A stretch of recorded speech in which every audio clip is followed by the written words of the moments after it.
মল্লারপুরে পুলিশের অভিযান, ওভারলোডেড বালি বোঝাই 14টি ডাম্পার বাজেয়াপ্ত।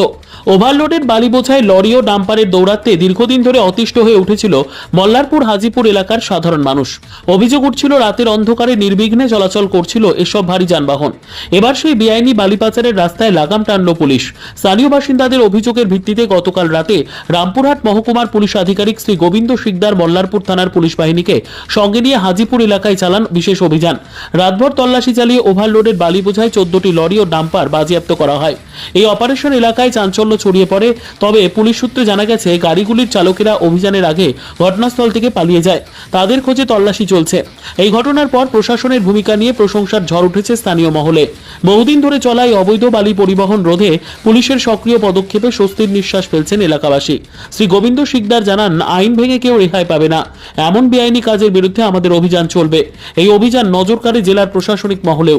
ভবিষ্যতেও এই ধরনের অভিযান জারি থাকবে বলেই পুলিশ সূত্রে খবর। Bureau report, Tarapith TV.